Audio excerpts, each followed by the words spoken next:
அனைவருக்கும் வணக்கம். அறிவியலின் குழந்தைகள் ஆயிஷா ரா நடராஜன் ஐயா எழுதியிருக்காருங்க இந்த புத்தகத்தை.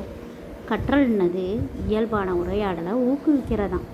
கற்றல் என்பது ஏன், எப்படி, எதற்காக என்ற கேள்வி கேட்கும் மனப்பாங்கை உருவாக்குவது.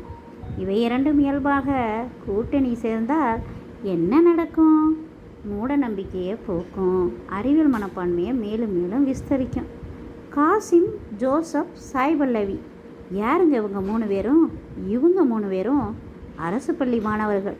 காசிம், ஜோசப் இணைப்பிரியாத நண்பர்கள். சொற்களை வேட்டையாடி, சொற்களில் விளையாடி மகிழ்வதில் ரொம்ப ரொம்ப சிறந்தவங்க.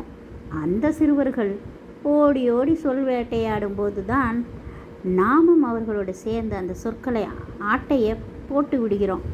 அவர்கள் சொல் விளையாட்டில் அவர்களுக்கு எத்தனை வகையான சொற்கள் சொந்தமாகிறது என்று நினைத்து பார்த்தால் பிரமிப்பு ஊட்டும்.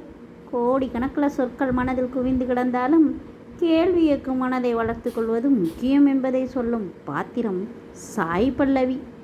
ஆஹா, இவை இரண்டும் இணையும் புள்ளியில் ஏற்கனவே தெரிந்த விடைகளை கேள்விகள் மூலம் தேடுதல் எப்படி ஒரு கட்டத்தில் சுவையற்றதாக மாறிவிடுகிறது என்பதை ஆயிஷா நடராஜன் அவர்களின் இந்த கதை சுவைப்பட கூறுகிறது. இதை யார் சொல்லியிருக்கா? பேராசிரியர் என் மணி அவர்கள்தான். இவர் யாருங்க? முன்னாள் மாநில தலைவர், தமிழ்நாடு அறிவியல் இயக்கம். எப்படி இருக்கு இந்த புத்தகம்? ஆஹா, ஆசையாக இருக்கா? இப்போ வாங்கி படிங்க. அறிவியலின் குழந்தைகள் நல்ல ஒரு புத்தகம்.